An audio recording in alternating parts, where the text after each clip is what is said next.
C'est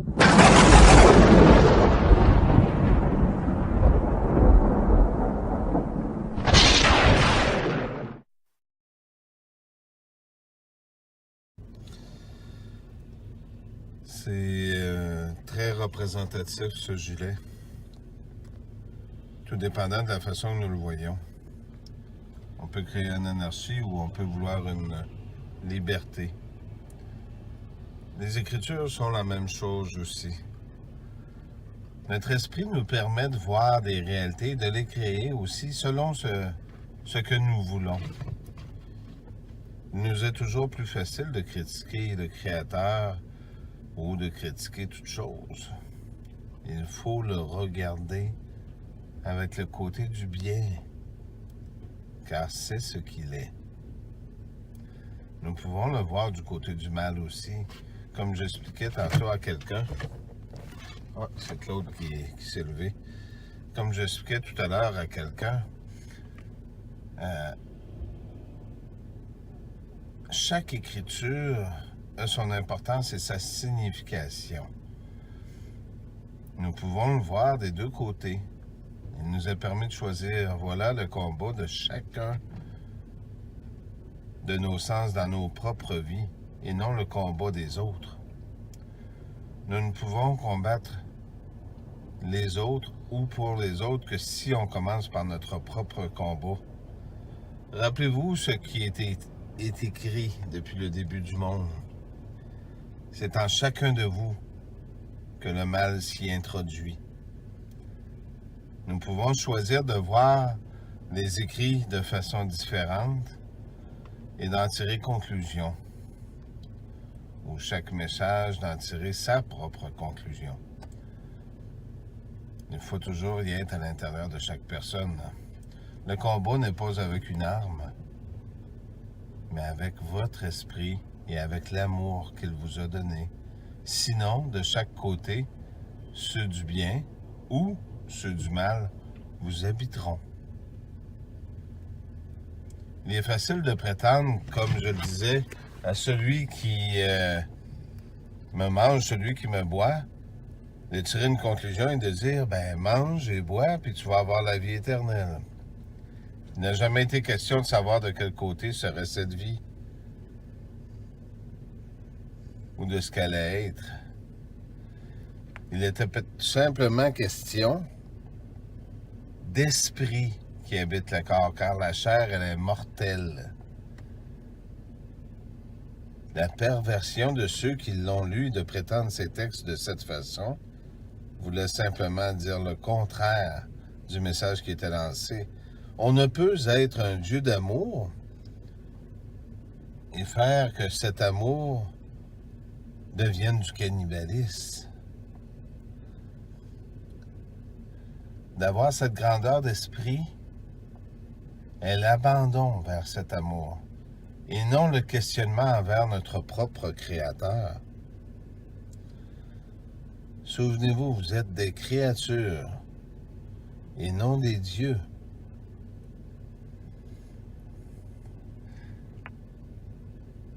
C'est un peu comme je disais Sylvie tout à l'heure. Bien le bonjour, encore une fois. Je l'appelle souvent petit poisson. Et je suis réellement végétarien. C'est plutôt rare, un végétarien indien. J'ai dit, je ne mange pas de poisson. Tout dépendant de la façon qu'on peut le voir. La perversion pourrait même aller jusqu'à prétendre des relations sexuelles, alors que la simple vérité était sous vos yeux. Je ne mange réellement pas de poisson.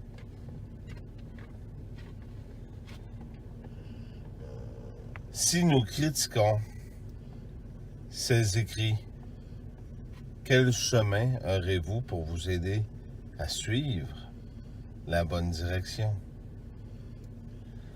J'ai cette façon particulière de lire des Écritures, comme de prendre soin, je me rappelle plus, c'est Matthieu, de prendre soin de cette semence, car vous donnez la vie, vous aussi, et de ne pas la remettre aux chiens. Lesquels chiens que Dieu, le Père, a punis? ce sont les homosexuels. Oui, la façon est très dure à entendre, mais pourtant elle est bien vraie. Regardez la signification et le sens, et vous en comprendrez tout son contenu. On ne peut aller se présenter devant un créateur et prendre les textes qui font notre affaire et prétendre que nous aimons un être du même sexe ayant des relations sexuelles avec cette même personne, alors qu'il est écrit qu'il ne faut point en prendre plaisir, mais plutôt de le préserver, car c'est un don précieux de donner cette vie. Pardonnez-moi, les bruits, c'est M. Claude qui fait des siennes. Vous comprenez?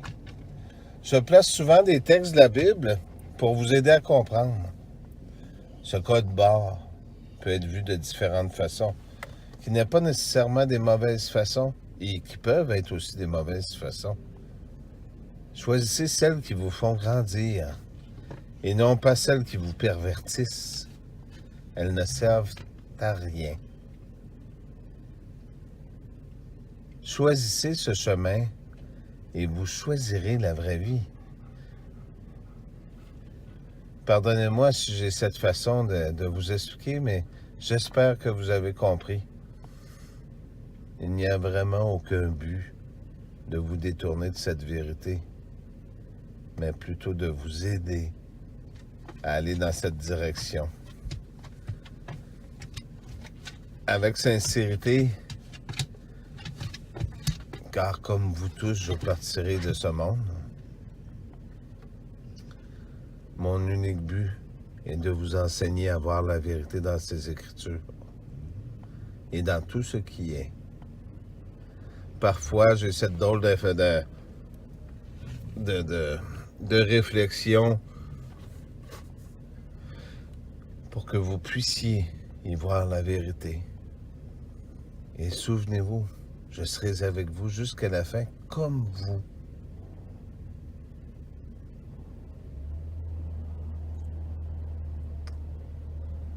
S'il y a quelque chose que vous ne comprenez pas, demandez, vous recevrez. Si vous demandez des trésors et de l'argent, vous aurez ces trésors et cet argent. Mais sont-ils bons pour vous aider à grandir? Sinon, à quoi bon faire le bien si le mal remporte toujours sur le bien dans cette réalité? Le secret est à la fin et de cette récompense. Car il y a quelque chose après. Pardonnez-moi de vous avoir expliqué de cet homme, ou plutôt de cet animal qui vient du monde des animaux. Et pourquoi? Vous le savez très bien. Il ne faut pas cacher cette vérité. Les autres races, vous les voyez comme des animaux à deux jambes.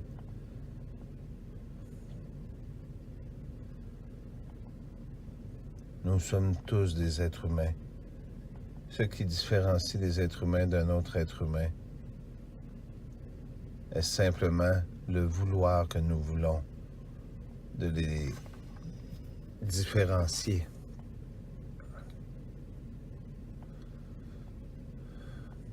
Mon esprit habite ce corps et en est la preuve de ce que je vous dis. Rappelez-vous la guerre en haut. Ils n'ont pas voulu. Et le Père les a envoyés en bas. Que se passe-t-il en bas? Ils sont après à effacer les Écritures et changer toutes ces vérités. Et refuser la vraie vérité. Qui étaient les Premières Nations? Le but n'est pas de vous distancer ou de dire que vous n'êtes pas bon. Je viens de vous l'expliquer dans les paroles précédentes. L'acceptation vous donnera la libération. Si on a un Dieu, ou que nous avons la chance d'avoir cet amour tout près de nous, nous devrions la protéger et l'aimer de la bonne façon.